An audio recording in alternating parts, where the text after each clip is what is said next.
계속적으로 이제 예수님에 관한 이야기를 살펴보고 있습니다. 예수님은 그동안 갈릴리 지방을 중심으로 사역을 감당하셨는데요.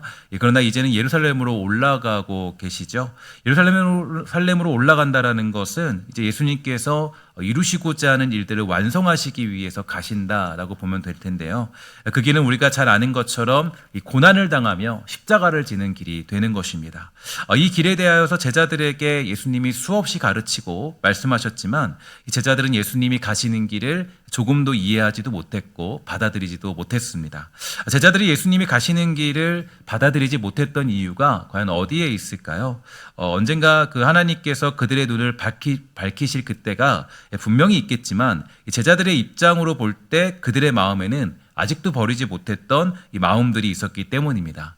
제자들은 예수님의 길을 받아들이고 싶지 않았습니다. 예수님은 반드시 화려한 길로 가셔야 되고요. 자기의 만족을 채워주면서 이 땅에서 떵떵거리며 살도록 그렇게 그 길을 가셔야 될 텐데 자꾸 이상한 길을 제시해 주니까 예수님이 하시는 이야기가 그들의 귀에 들어오지 않았던 거죠. 우리도 마찬가지입니다. 왜 우리가 예수님이 가시는 길이 재미가 없고 때로는 지루하게 느껴지는 이유가 과연 어디에 있을까요? 신앙생활이 때로는 우리가 답답함이 있고 또 신앙생활 가운데 어려움이 있는 이유는 과연 어디에 있을까? 그 길에 관심이 없는 이유가 어디 있냐면 바로 아직도 내 마음과 생각 속에는 내가 믿고 싶은 예수님이 존재하고 있기 때문이죠. 예수를 예수로 받아들이지 않고 예수 더하기를 원하기 때문입니다. 툴리안 차비지는 C.S. 루이스의 스크루테이프의 편지를 예를 들면서 이러한 더하기의 개념을 잘 설명해주고 있는데 이 책에서 이 고위급 악마인 스크루테이프는 제자 워무드에게 그리스도인들을 무너뜨리는 악랄한 전략에 대해서 가르치면서 그들을 기독교 더하기 다른 무언가라는 마음 상태에 묶어두는 방법을 소개하고 있습니다. 이어서 그는 당시의 상황적으로 볼 때에 나타나는 몇 가지 사례들을 자세히 소개해주고 있는데요. 기독교와 새로운 심리학, 기독교와 새로운 질서, 기독교와 신앙요법, 심지어서 기독교와 채식주의도 거기에 포함되어져 있죠. 이렇게 예수 그리스도의 복음에 이 무언가를 더하는 것은 이 모두 사탄의 유혹에 넘어간 것이다라고 그렇게 해석할 수가 있게 되는데요. 이 말을 요즘식으로 조금 더 바꿔서 얘기하면 기독교와 긍정, 기독교와 리더십, 기독교와 정치 이런 식 등의 여러 가지 것들을 결부시켜서 이 기독교를 기독교스럽게 만들고자 하는 모습들도 볼 수가 있게 됩니다. 특히 스크루테이프는 그리스도인들을 무기력에 빠뜨리려면 이 순전한 기독교만으로는 불충분하다라는 사실을 믿게 만들려고 가르쳐주고 있는데 이렇게 얘기해주고 있습니다. 여러분 잘 보세요. 이 믿음에 무엇이든 덧붙여도 괜찮다라는 생각을 심어줘라. 최신 유행도 좋고 어떤 첨가물도 괜찮다. 내면의 공허함을 채우려는 인간 성향을 최대한 공략하라. 이렇게 하면서 그들이 정말 예수를 예수로 받아들이지 못하도록 만드는 전략을 아주 자세하게 설명해 주고 있습니다. 우리가 예수님이 가신 길이 재미가 없는 이유는 그것을 들으면 그저 사역자나 목회자만 가야 되는 것으로 생각하는 것은 이미 내 안에 예수님을 예수로 믿고자 하기 때문이 아닌 것이죠. 저는 지난 주간 그런 고민을 정말로 참 많이 했는데요. 우리는 예수를 예수로 믿고 있는가? 누가복음을 묵상하면서 나타나는 제자들의 모습을 보면서 정말로 우리가 믿는 믿음은 온전한가라는 질문이 떠나지 않았습니다. 여러분은 지금 예수님을 정말 성경에 나타난 예수님으로 믿고 있습니까? 우리는 지금 예수를 예수로 믿고 있습니까? 아니면 내가 생각하는 괴물로 믿고 있습니까? 정말 예수를 예수로 믿는 것에 우리의 삶에 어떤 생명과 삶을 걸고 있습니까? 아니면 예수 더하기에 우리의 믿음을 투영하고 있습니까? 예수님이 가시는 길이 마음에 들지 않습니까? 누군가 그렇게 얘기하더라고요. 목사님, 강단에 서면요, 저에게 고난의 길을 가셔야만 된다라고 얘기하시는 거예요. 억울한 길이 더 낫다라고 말씀하시는 이유가 뭡니까? 좀 더 강단에 왔으니 일주일에 한 번 예배 오는데 힘나고 축복된 말씀, 좀 살아갈 힘이 있는 말씀 좀 주세요 라고 얘기하는 경우도 종종 있게 돼요. 그러나 제가 이 강단에서조차도 여러분의 비위와 생각을 맞춰주면 우리의 믿음은 어떻게 될까요? 저는 그 예수님이 가신 길을 제시해주고 선포해야 될 사명을 끝까지 감당하는 것이 이 목사로서 해야 될 일들이라고 반드시 생각하고 있습니다. 저도 분명히 부족하고 여러분도 연약하고 우리 모두 예수님 가신 길을 완벽하게 갈 수는 없겠지만 우리는 주님 가신 길을 걷기 위해서 그 목표를 세워서 달려가는 것, 예수를 믿고 살아가는 그 길을 가는 것, 그것이 무엇보다 중요하다는 걸 우리는 잊지 말아야 되는 거죠. 제자들은 예수님이 예루살렘으로 왜 가셔야 되는지 이해하지도 못했고 받아들일 생각도 가지고 있지 않았습니다. 그래서 지금 우리는 성경을 보고 있는 우리는 예수님이 왜 그 길을 가시는지 알아야 되고요. 깨달아야 되고 우리 안에 있는 더하기를 버리는 삶을 살아야 되는 거예요. 그런 면에서 오늘 예수님은 예루살렘으로 들어가시는데 이 나귀를 타고 입성하고 계십니다. 이 나귀를 타고 입성하시는 이유는 예수님이 이루시고자 하는 하나님의 나라와 이루시는 구원의 길이 대단한 권력을 가지고 행하시는 것이 아니라 낮아짐으로 그 일을 이루어내신다라는 것을 상징해주고 있는데요. 예수님은 예루살렘 입성이 대단한 권력과 힘으로 자기 일을 성취하고자 하심이 아니라는 것을 시작부터 보여주고 있습니다. 아무도 타보지 않은 나귀 새끼가 묶여있을 테니까 가져와라 이렇게 말씀하시면서 이 나귀 새끼를 타고 가시는데 이것은 구약에 예언된 대로 그 말씀을 성취하는 장면이 되기도 하기 때문에 이는 결국에 하나님의 뜻을 이루시는 예수님의 모습을 볼 수가 있게 되는 거겠죠. 사실 이 정복을 하는 왕들의 모습을 보면 그들은 모두가 아주 위엄이 있고 굉장한 말을 타고 있습니다. 그래서 어떤 적토마 같은 것들 있지 않습니까? 굉장히 권력자의 힘, 나폴레옹 같은 것들 보면은 나폴레옹의 그림을 보면 그 그림에도 백마를 타고 있는 나폴레옹의 모습도 볼 수가 있게 되고요. 여러 가지 어떤 이 정복자들은 항상 말과 함께 등장을 하는 겁니다. 그런데 그 말의 위용이 거의 이 왕보다 더 대단하고 화려할 정도로 아주 멋있죠. 그래서 대부분이 그렇게 표현하고 있는데, 근데 예수님은 화려하고 멋지고 대단한 말을 타지 아니하시고 아주 초라한 나귀 새끼를 그렇게 타셨다라고 되어 있고요. 더군다나 새끼 나귀를 타심으로써 이 초라한 그 모습으로 예루살렘에 입성하게 되었다라는 거죠. 그렇게 예수님은 보잘것없는 나귀를 타셨지만 중요한 것은 그 나귀를 타신 분은 하나님의 아들이라는 사실이에요. 그러니까 이게 중요한 게 나귀가 중요한 것이 아니라 그 나귀를 누가 타고 있느냐가 중요한 것이고 이 나귀를 타고 있는 분이 예수님, 즉 하나님의 아들이라는 사실을 우리는 볼 수가 있게 되는 겁니다. 예수님은 한 번도 자신을 어떤 힘과 권력과 능력, 억압으로 자기가 왕이라는 사실을 증명한 적이 없습니다. 되게 중요한 메시지인데 우리가 이제 예수 믿는 것을 자꾸 어떻게 증명하려고 하면은 예수님은 그런 적이 없는데도 불구하고 내가 어떤 권력과 힘, 우리도 그렇게 생각을 해요. 우리도 뭔가 좀 예수 믿지 않는 사람들보다 뭔가를 더 가져야 예수를 믿는다라고 생각을 할 때가 많이 있게 되죠. 그래서 때로는 그래요. 내가 저 사람보다 더 못한데 부족한데 내가 예수 믿는 걸 말할 수 있을까? 그건 상관이 없습니다. 우리가 나귀 새끼를 타고 있든 말을 타고 있던 그건 중요하지 않고 나귀 새끼를 타고 있어도 우리는 하나님의 자녀이고 하나님을 모시고 있는 주의 백성이 아니겠습니까? 이게 바로 우리가 가지고 있는 명예고 가장 위대한 모습들이에요. 예수님이 하나님의 아들이신데 굳이 뭔가 권력적인 힘으로 억압으로 자기를 드러낼 필요가 없다라는 거죠. 굳이 무엇으로 자신을 증명할 필요가 없으시고 나귀 새끼를 타든 무엇을 타든 예수님은 하나님의 아들이다라는 것이 분명합니다. 누가복음 4장 3절에서 11절을 보면 이렇게 얘기해주고 있어요. 마귀가 이르되 내가 만일 하나님의 아들이어든 이 돌들에게 명하여 떡이 되게 하라. 예수께서 대답하시되 기록된 바 사람이 떡으로만 살 것이 아니니라 하였느니라. 마귀가 또 예수를 이끌고 올라가서 순식간에 천하만국을 보이며 이르되 이 모든 권위와 그 영광을 내게 주리라. 이것은 내게 넘겨준 것이므로 내가 원하는 자에게 주노라. 그러므로 내가 만일 내게 절하면 다 내 것이 되리라. 예수께서 대답하여 이르시되 기록된 바 주 너의 하나님께 경배하고 다만 그를 섬기라 하였느니라. 또 이끌고 예루살렘으로 가서 성전 꼭대기에 세우고 이르되 내가 만약 하나님의 아들이어든 여기서 뛰어내리라 기록되었으되 하나님이 너를 위하여 그 사자들을 명하사 너를 지키게 하시리라 하였고 또한 그들이 손으로 너를 받을 때 내 발이 돌에 부딪히지 않게 하시리라 하였느니라. 그러니까 마귀는 예수님이 스스로 자신이 하나님의 아들이다라는 사실을 증명하라고 유혹을 한 거죠. 너가 힘이 있지 않니? 힘이 있으니까 네 힘으로 네가 하나님의 아들인 걸 증명해봐. 너가 능력이 있으니까 네가 조금 더 권력 위에 권력을 세워서 조금 더 강하게 너가 하나님의 아들이온 것을 증명해봐. 우리의 마음과 똑같죠. 우리도 예수를 믿을 때 뭘로 증명하고 싶습니까? 내가 가진 재산으로, 내가 가진 능력으로, 힘으로, 내가 뭔가를 어떤 남들보다 더 가짐으로, 그것으로 예수님을 증명하고 싶은 욕심이 들 때가 굉장히 많이 있습니다. 그러나 예수님은 단호하게 그 마귀에게 이렇게 얘기합니다. 우리 함께 다 같이 읽도록 하겠습니다. 시작. 주 너의 하나님을 시험하지 말라. 아멘. 되게 중요한 메시지죠. 그러니까 이게 되게 중요한 게 너의 하나님을 시험하지 말라. 그러니까 이것은 예수님께서 결코 그런 것들로 자기를 증명하지 않겠다라는 거예요.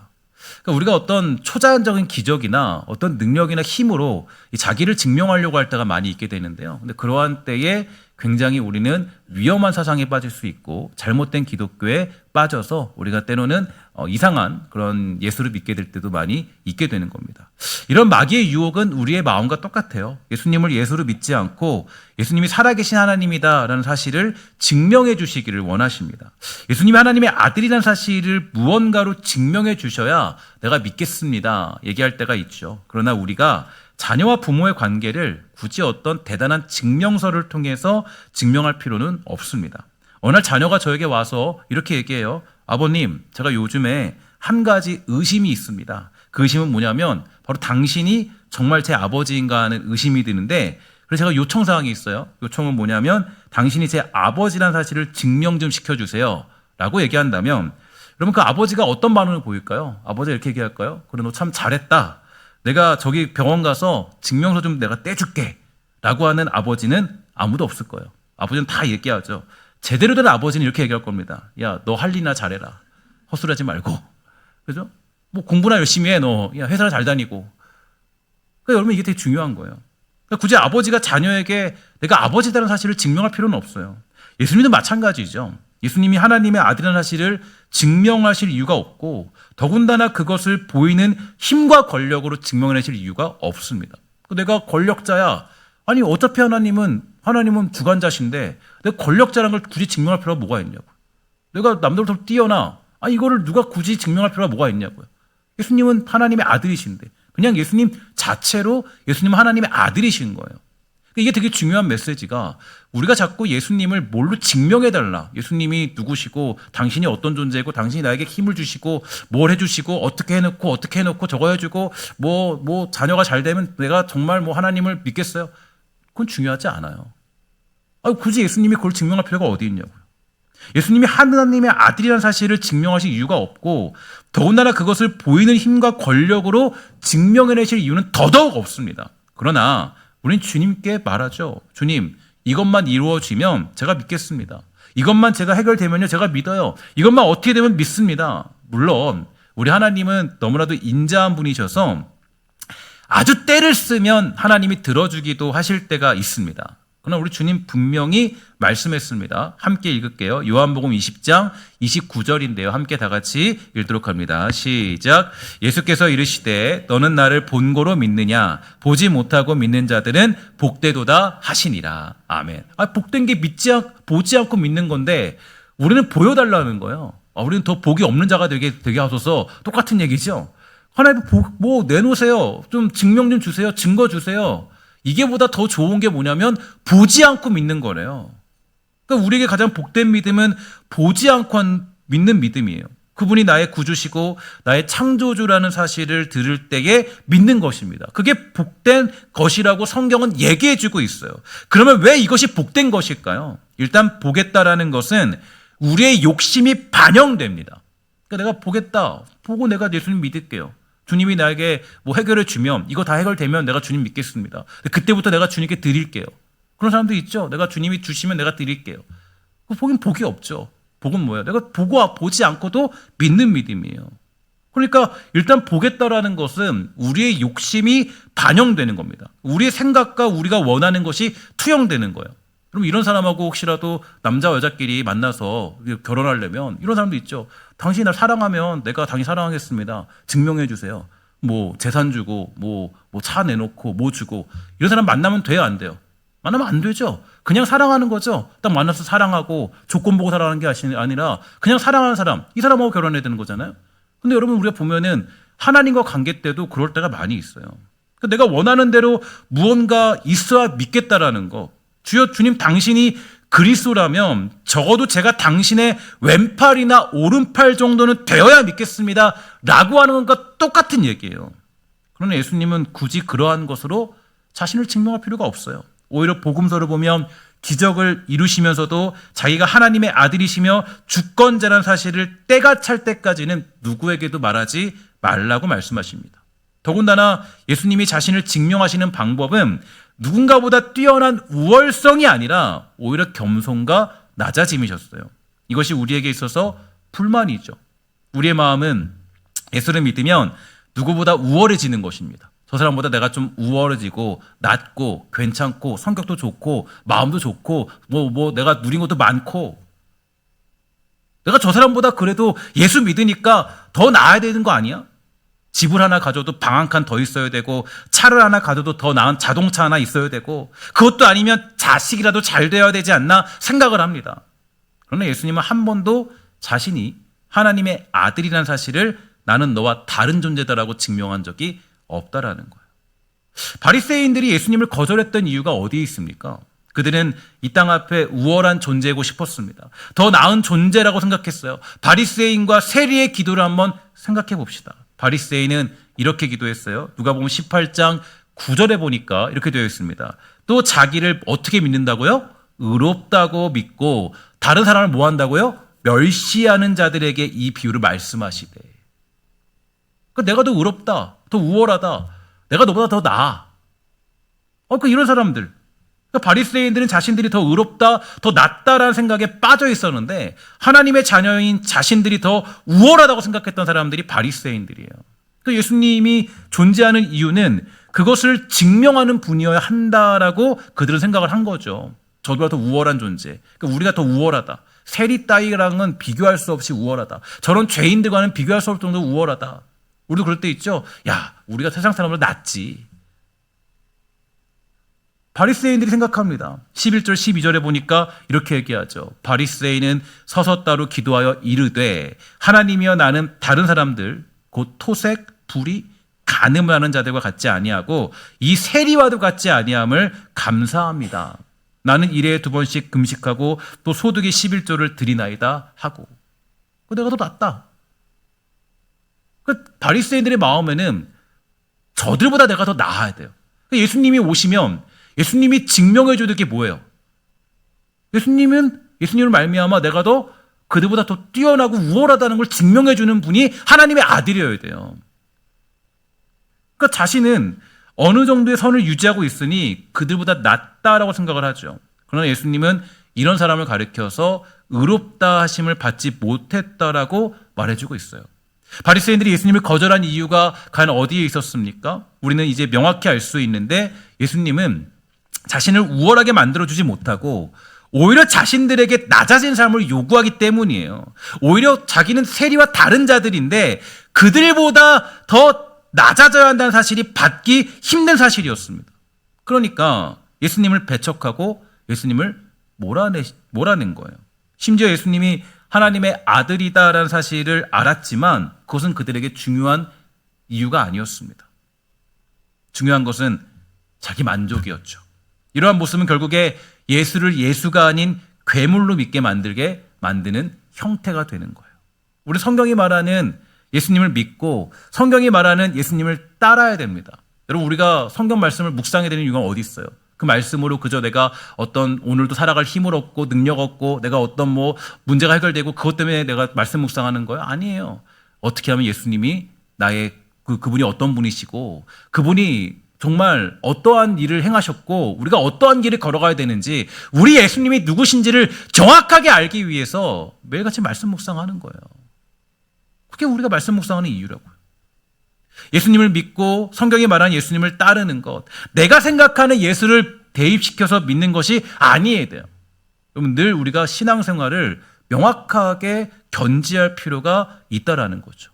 이 사실에서 벗어나면요, 늘 신앙의 문제가 벌어지게 되는데요. 로마서 12장 1절에 보니까 이렇게 되어 있어요. 함께 다 같이 읽도록 할게요. 시작. 너희 몸을 하나님이 기뻐하시는 거룩한 산 제물로 드려라. 이렇게 되어 있는데, 여기서 거룩한 산 제물로 드리라라는 의미는 뭐 대단한 것으로 거룩한 자가 되어라 라는 것을 얘기하는 것이 아니라, 우리 이 말씀을 읽으면 뭐 거룩에 대한 어떤 부담감을 느끼지만, 여기서 말하는 거룩은 오늘 본문식으로 해석을 하면 바로 예수님이 하셨던 것처럼 나귀 새끼를 타고 다녀야 한다는 걸 얘기해주고 있는 거예요. 늘 우리는 권력을 휘두르는 사람으로 어떤 정복자의 이미지로 살기를 원하지만, 예수님은 하나님의 아들임에도 불구하고 낮은 자로 예루살렘으로 입성하셨습니다. 예수님이 나귀를 타고 그 성으로 입성했다라는 사실을 우리는 언제나 기억하고 그 길을 주어진 삶 속에서 살아야 될 필요가 있다라는 거예요. 그렇다고 해서 늘 주어진 이 땅에서 뭐 패배자로 살거나 지는 인생이 되면서 뭐 돈을 다 퍼줘라 이런 식의 삶을 살라는 건 아니죠. 그렇게 생각한다면 우리는 누가복음을 다시 처음부터 읽어봐야 돼요. 삶의 자세와 주어진 세상 속을 살아가는 그 뚜렷한 인식들이 필요하다는 것입니다. 우리가 믿는 예수가 누구인가? 여러분이 믿는 예수가 어떤 분이신가? 우리가 정말로 예수를 예수로 믿고 있는가? 성경이 말하는 예수를 믿기 위해서 이 자리에서 내가 말씀을 묵상하고 말씀을 따라가고 있는가? 이것보다 중요한 사실은 없어요. 우리는 예수를 믿기 위해서 교회에 나와 예배하는 것이지, 예수를 내가 원하는 괴물로 만들어서 믿기 위해서 내가 이 자리에 있는 것이 아닙니다. 예수님은 성경에 나타난 예수님을 믿는 거예요. 우리의 믿음은 나귀를 타고 예루살렘 성에 입성하신 예수님을 믿고 그 길을 따라서 거룩한 나의 몸을 제사로 드리는 그런 삶을 살기 위해서 우리는 이 자리에 있는 거라고요. 예수님 가신 길을 걷기 위해 담력을 얻기 위해 힘을 얻는 것입니다. 우리가 그런 확신과 믿음의 모습들이 필요하다는 거죠. 중요한 것은 예수님의 제자로 부름받은 우리가 걸어가야 될 길이 무엇인가 알고 그 길을 걸어가는 것이 그 어떤 일보다 중요하다는 것인데, 이 땅에서는 환난을 당하나 너희는 뭐하라 그랬습니까? 담대하라. 내가 뭐했다? 세상을 이겼노라. 무엇에 담대하라는 거예요? 왜 담대해야 됩니까? 그저 내 안에 있는 고통과 문제와 억울함과 폭풍 같은 현실이 사라지는 것이 아니라, 그러한 현실 가운데도 여전히 예수님이 뚜벅뚜벅 나귀를 타고 입성하신 그 사실을 기억하면서 그 길을 걸어가야 한다는 거예요. 이 땅에 많은 유혹과 권력의 어떤 욕심들, 많은 것들이 있겠지만, 마귀의 유혹들이 있겠지만, 그러한 중에도 여전히 우리는 나귀를 타고 그 성에 입성하는 예수님을 기억하면서 그 길을 걸어가는 것이 곧 담대해야 될 이유라는 거예요. 너가 지금 나귀를 타고 있어도 담대한 인생을 살아라. 왜냐? 내가 세상을 이겼고 이 땅을 주관하는 자가 나이기 때문에. 그런 자존심이 우리 안에 있어야 되는 거 아니에요? 예수 믿는 자존심을 그저 내가 명품백 하나 맨 걸로 자존심을 내세우면 그게 무슨 자존심입니까? 내가 예수 믿는 것을 그저 자녀 대학 잘 간 걸로 증명하면 내가 그게 무슨 자존심이에요? 예수를 믿는 건 뭐예요? 예수를 믿는 건 내가 지금 나귀 새끼 타고 있어도 하나님의 자녀로 살아가는 이 자부심, 그 명예. 요즘에 많은 그리스도인들이 이 사실을 너무나도 잊어버리고 있어요. 예수 믿는 것에 대한 그 명예와 자존심이 뭔지를 잊고 살아가는 시대. 그 초대교회 그리스도인들이 강한 이유가 어디 있습니까?